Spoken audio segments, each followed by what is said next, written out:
So hello students, जय श्री श्याम। मेरा नाम है Aditya Khandelwal and I am your faculty for business studies.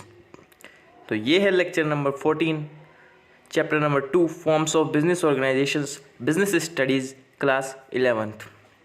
तो लास्ट वीडियो तक हमने क्या कवर किया था? हमने कवर किए थे जो कंपनी है उसके मेरिट्स पढ़े थे और कंपनी के डीमेरिट्स पढ़े थे।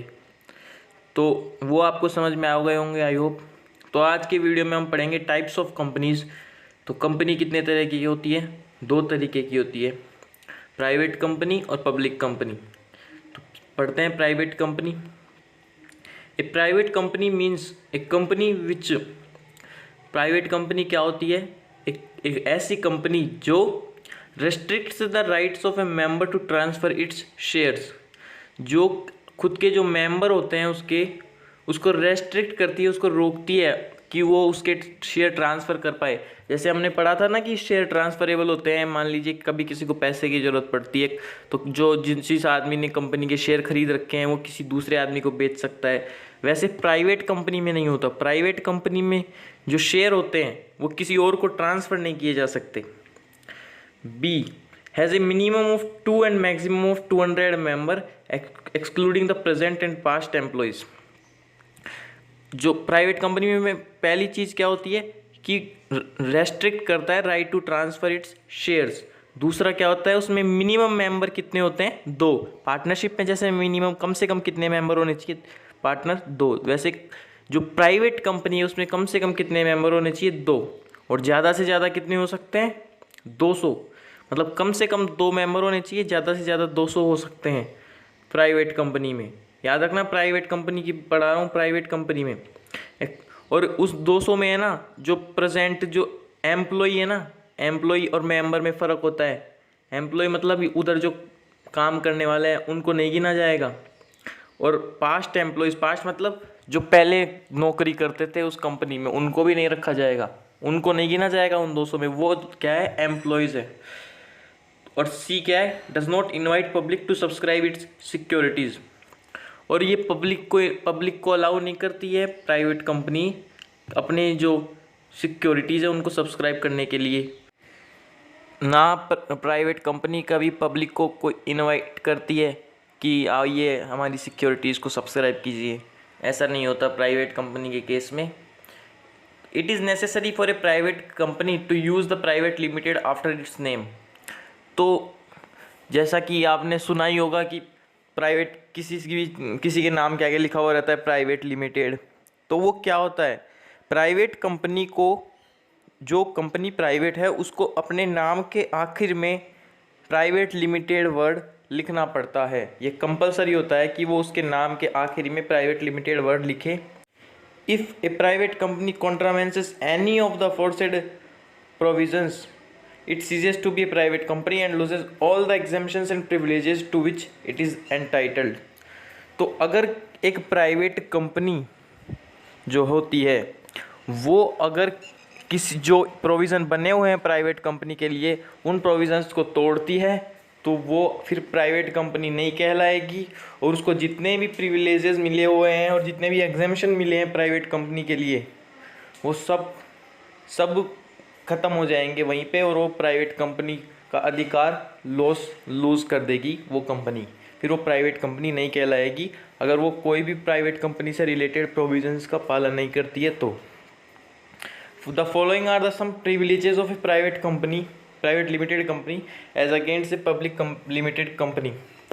तो वो जो प्रिविलेजेस होते हैं प्राइवेट कंपनी के वो क्या होते हैं वो पढ़ेंगे हम। A private company can be formed only 2 members whereas 7 members are needed to form a public company। तो प्राइवेट कंपनी को हमने पहले भी पढ़ा कि कितने मेंबर चाहिए होते हैं कंपनी फॉर्म करने के लिए। प्राइवेट कंपनी फॉर्म करने के लिए कम से कम 2 मेंबर की ज़रूरत होती है। वहीं पब्लिक कंपनी को कितने चाहिए होते हैं? पब्लिक कंपनी को मिनिमम चाहिए होते हैं 7 मेंबर। और मैक्सिमम कितने होते हैं? प्राइवेट कंपनी में ज़्यादा से ज़्यादा 200 मेंबर होते हैं और पब्लिक कंपनी में कोई लिमिट नहीं होती है, आप अनलिमिटेड मेंबर रख सकते हैं। तो जैसे अभी बहुत सारी कंपनी होती है उसमें लाखों मेंबर होते हैं। तो कैसे होते हैं वो कंपनी पब्लिक कंपनी होती है इसीलिए लाखों मेंबर होते हैं उसमें। दूसरा पॉइंट पढ़ते हैं। There is no need to issue a prospectus as public is not invited to subscribe to the share of a private company. तो प्राइवेट कंपनी को खुद का प्रोस्पेक्टस इशू कराने की ज़रूरत नहीं होती, क्योंकि जब पब्लिक को वो इनवाइट नहीं करती कि उसके शेयर के लिए, उसके शेयर खरीदने के लिए, तो कम पब्लिक में कम शेयर इशू ही नहीं करती प्राइवेट कंपनी, तो उसको कोई ज़रूरत नहीं होती अपना प्रोस्पेक्टस पब्लिक में शो करे। जो भी उसके टर्म्स एंड कंडीशंस है, जो भी उसका जो वो बने हुए हैं डॉक्यूमेंट्स वगैरह, वो कुछ भी पब्लिक में शो करने की ज़रूरत नहीं होती उसे। थर्ड पॉइंट पढ़ते हैं। Allotment of shares can be done without receiving the minimum subscription. A private limited company can start business as soon as it receives the certificate of incorporation. इसका क्या मतलब है कि जो प्राइवेट कंपनी होती है वो अगर उसको मिनिमम जो सब्सक्रिप्शन अमाउंट है, जितनी इतना अमाउंट उस कंपनी में सब्सक्राइब करना है मेंबर्स को, इतना अमाउंट उसको चाहिए, अगर वो अमाउंट पूरा ना हो, उसकी लिमिट पूरी भी ना हो, तभी भी शेयर का अलॉटमेंट हो सकता है। जैसे आपको मैं बताऊं कि जैसे मान लीजिए कंपनी को चाहिए 10 लाख रुपए की कैपिटल चाहिए कंपनी को स्टार्ट करने के लिए, तो उसने शेयर इशू कर दिए। तो कभी कभी क्या होता है, जैसे मान लीजिए आज रिलायंस शेयर इशू करे, तो रिलायंस के शेयर तो हाथों हाथ बिक जाते हैं, क्योंकि रिलायंस बड़ी कंपनी है। लेकिन जो छोटी कंपनी होती है जिनको कोई जानता ही नहीं है, वो अगर शेयर इशू करती है तो फिर उनके शेयर कोई ख़रीदता ही नहीं है। तो क्या रूल बना हुआ है कि कम से कम 90% शेयर खरीदे जाने चाहिए एक कंपनी के। अगर उसको शेयर इशू करना है तो वो शेयर इशू करे तो उस शेयर के कम से कम 90% शेयर खरीद लिए जाने चाहिए। तो ऐसा जो सब्सक्रिप्शन का लिमिट है वो प्राइवेट कंपनी में नहीं होता कि अगर वो लिमिट पूरी हो या ना हो फिर भी शेयर अलॉट कर सकती है private company. Private limited company can start business as soon as it receive the certificate of incorporation. जैसे ही इसको स्टार्ट करने का सर्टिफिकेट मिलता है वैसे ही ये बिजनेस स्टार्ट कर सकती है प्राइवेट कंपनी। फोर्थ पॉइंट पढ़ते हैं। A private company needs to have only 2 directors as against the minimum of 3 directors in case of public company. तो प्राइवेट कंपनी को कम से कम कितने डायरेक्टर चाहिए होते हैं? 2 डायरेक्टर, कम से कम 2 डायरेक्टर चाहिए होते हैं। लेकिन पब्लिक कंपनी को कितने चाहिए होते हैं? कम से कम 3 डायरेक्टर चाहिए होते हैं। However the minimum number of directors for both type of company is 15 maximum. लेकिन ज़्यादा से ज़्यादा दोनों ही कंपनियों में ज़्यादा से ज़्यादा डायरेक्टर कितने हो सकते हैं? 15। However the maximum number of director for both types of company is 15। लेकिन ज़्यादा से ज़्यादा कितने हो सकते हैं? मैक्सिमम लिमिट कितनी है? 15। फिफ्थ पॉइंट पढ़ते हैं। Private company is not required to keep an index of members while the same is necessary in case of public company। तो प्राइवेट कंपनी को ऐसा कोई भी इंडेक्स बनाने की ज़रूरत नहीं होती अपने मेंबर्स के लिए। मतलब जो मेंबर्स होता है उनका इंडेक्स बनाने की कोई ज़रूरत नहीं होती, लेकिन पब्लिक कंपनी में ज़रूरत होती है मेंबर्स का इंडेक्स बनाने की। तो ये थे कुछ जो प्रिविलेजेस होते हैं प्राइवेट कंपनी के और पब्लिक कंपनी के, वो थे। बढ़ते हैं नेक्स्ट टॉपिक की तरफ जो है पब्लिक कंपनी। तो कंपनी 2 तरीके की होती है, एक प्राइवेट कंपनी, एक पब्लिक कंपनी। तो प्राइवेट कंपनी हमने पढ़ ली है, अब चलते हैं नेक्स्ट टाइप की तरफ जो है पब्लिक कंपनी। तो पब्लिक कंपनी क्या होती है? ये public company means a company which is not a private company. तो पब्लिक कंपनी क्या होती है? वो कंपनी जो प्राइवेट नहीं है। जो कंपनी प्राइवेट नहीं है वो पब्लिक है। As per the companies act a public company is one which, public company क्या होती है? वो कंपनी होती है जो has a minimum of 7 members and no limit of maximum members. जिसके पास कम से कम 7 मेंबर हो और मैक्सिमम की कोई लिमिट नहीं है, कितने भी मेंबर हो सकते हैं। Has no restrictions on transfer securities. तो ऐसी कंपनीज़ को में कोई भी लिमिटेशन नहीं होती, कि कोई भी बाउंडेशन नहीं होती कि यस उसके मेंबर ट्रांसफ़र नहीं कर सकते सिक्योरिटीज़ को, या शेयर ट्रांसफ़र नहीं कर सकते। जैसा कि मैंने बताया था शेयर कंपनी में ट्रांसफरेबल होते हैं, लेकिन प्राइवेट कंपनी में नहीं होते। पब्लिक कंपनी में शेयर ट्रांसफरेबल हो सकते हैं, एक आदमी दूसरे आदमी को अपने शेयर्स बेच सकता है, खरीद सकता है। Is not prohibited from inviting the public to subscribe to its securities. और ये भी प्रोहिबिशन नहीं होता कि बाहर की पब्लिक कंपनी के शेयर्स को, सिक्योरिटीज़ को सब्सक्राइब नहीं कर सकते। कोई भी आके कोई भी बाहर का आदमी कंपनी के शेयर्स को ख़रीद सकता है और कोई भी लिमिटेशन नहीं होती उस पर। तो ये होती है पब्लिक कंपनी। पब्लिक कंपनी क्या होती है? जिसके कम से कम 7 मेंबर हो, मैक्सिमम की नो लिमिट है, और उसकी जो has no restriction on transfer securities, कोई भी रेस्ट्रिक्शन नहीं होती सिक्योरिटीज़ ट्रांसफ़र करने के लिए, और कोई भी प्रोहिबिटेड नहीं होता पब्लिक को इनवाइट करने के लिए। किस चीज़ के लिए? उसकी सिक्योरिटीज़ को सब्सक्राइब करने के लिए या शेयर्स को ख़रीदने के लिए। कंपनी की पब्लिक कंपनी होती है वो पब्लिक में शेयर इशू कर सकती है।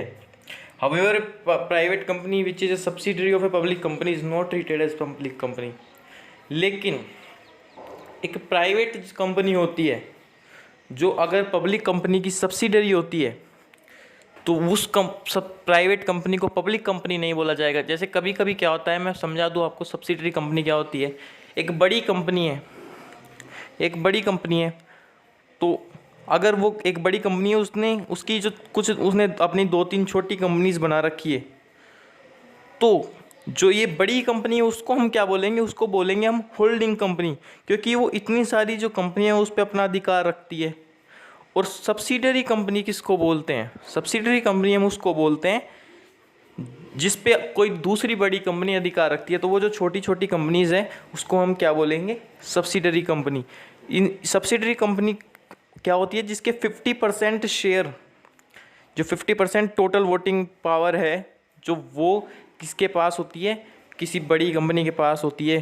तो वो जो बड़ी कंपनी को हम क्या कहेंगे? Holding company. और जो जिसकी वो शेयर्स, जिसकी जो वोटिंग राइट है, जो टोटल पेड अप कैपिटल है वो ख़रीद रखी है, यानी कि एक्वायर कर रखी है उस बड़ी कंपनी ने, तो उस छोटी कंपनी को क्या बोलेंगे? Subsidiary company. तो अगर मान लीजिए कोई बड़ी कंपनी पब्लिक कंपनी है, लेकिन वो छोटी कंपनी है जिस पे होल्डिंग कर रखा है, जिसको सब्सिडरी बना रखा है उस कंपनी को, तो वो कंपनी अगर प्राइवेट कंपनी हो तो उसको हम प्राइवेट ही मानेंगे, उसको पब्लिक नहीं मान सकते कि भाई उसकी बड़ी कंपनी है, जो उसकी होल्डिंग कंपनी है वो पब्लिक है तो सारी कंपनियां पब्लिक ही होगी उसके सब्सिडरीज नहीं। उसकी सब्सिडरी अगर प्राइवेट है तो प्राइवेट ही रहेगी। तो आई होप आपको समझ में आ गया होगा पब्लिक कंपनी क्या होती है। बढ़ते हैं नेक्स्ट टॉपिक की तरफ, जो है difference between private company and public company. तो प्राइवेट कंपनी और पब्लिक कंपनी में क्या डिफरेंस होता है वो पढ़ेंगे हम। तो ये डिफरेंस मैंने आपकी बुक से ही लिया है, तो NCERT से ही। तो इसमें भी काफ़ी अच्छा डिफरेंस दे रखा है, तो उसमें से ही कराना आपको ज़्यादा अच्छा रहेगा। इसमें क्या चेंज कर सकते हैं अपन? इसमें कुछ चेंज नहीं कर सकते, इसको क्या कंसाइज करेंगे, तो इसलिए डायरेक्ट आपके NCERT की बुक से ही है ये। तो डिफरेंस में जो बेसिस है आपको बहुत आसानी से याद हो जाएगी। ये जो मेंबर होते हैं वो मैंने पहले ही बता दी। सबसे पहला पॉइंट है बेसिस में मेंबर में क्या होता है? पब्लिक कंपनी में मिनिमम होते हैं 7 और प्राइवेट कंपनी में मिनिमम होते हैं 2। पब्लिक कंपनी में मैक्सिमम कोई लिमिट नहीं होती और प्राइवेट कंपनी में मैक्सिमम कितने होते हैं? 200। मिनिमम नंबर ऑफ डायरेक्टर्स पढ़ाए थे अभी आपको। पब्लिक कंपनी में मिनिमम कितने होते हैं? 3, और प्राइवेट कंपनी में कितने होते हैं? 2 मिनिमम। लेकिन मैक्सिमम दोनों में ही 15 होते हैं। ज़्यादा से ज़्यादा आप 15 डायरेक्टर्स रख सकते हैं कंपनी में। इंडेक्स ऑफ मेंबर्स, जो मेंबर्स का इंडेक्स होता है वो पब्लिक कंपनी में तो कंपलसरी होता है, लेकिन प्राइवेट कंपनी में कंपलसरी नहीं होता। ट्रांसफ़र ऑफ शेयर्स, तो क्या कौन सी कंपनी पब्लिक को शेयर ट्रांसफ़र कर सकती है? Public company. कोई रेस्ट्रिक्शन नहीं होता पब्लिक कंपनी में, लेकिन प्राइवेट कंपनी में क्या होता है? रेस्ट्रिक्शन होता है ट्रांसफ़र करने के लिए share. Invitation to public to subscribe to share, तो पब्लिक को कौन सी कंपनी इनवाइट कर सकती है शेयर के लिए? पब्लिक कंपनी इनवाइट कर सकती है, can invite the public to subscribe to its shares और डिबेंचर्स। लेकिन private company can not invite the public to subscribe to its securities. Private company को तो रेस्ट्रिक्ट किया जाता है ना, प्रोहिबिट किया जाता है कि पब्लिक को शेयर्स के लिए इन्वाइट करने के लिए। तो ये थे कुछ डिफरेंसेस, बहुत ही आसान डिफरेंस है, आपको आराम से याद हो जाएंगे। आप तो अगर बेसिस भी याद कर लें इनके पांचों, समझ लें, तो आपको अपने आप पता ही याद होगा कि किस में क्या आएगा। मेंबर्स प्राइवेट में 2 होते हैं मिनिमम, मैक्सिमम पब्लिक में मिनिमम कितने होते हैं? 7। मैक्सिमम की नो लिमिट होती है पब्लिक में, प्राइवेट में मैक्सिमम 200 होते हैं। तो सबको आराम से याद हो जाएगा। तो इसको याद करना कोई डिफ़िकल्ट काम नहीं है। और ये बहुत इंपॉर्टेंट टेबल है, आपको याद होनी भी चाहिए। तो ये था आज का वीडियो। तो आई होप आपको ये वीडियो अच्छा लगा हो। वीडियो अच्छा लगा हो तो प्लीज़ वीडियो को लाइक करें, शेयर करें, चैनल पे नए हो तो सब्सक्राइब करें और हमारे इंस्टाग्राम हैंडल और टेलीग्राम चैनल को ज्वाइन करें ताकि आपको ये नोट्स मिले और फ्यूचर में सारे वीडियोस की अपडेट्स आपको मिलती रहे। तो मिलते हैं नेक्स्ट वीडियो में। Thank you so much for watching. जय श्री श्याम। बाय।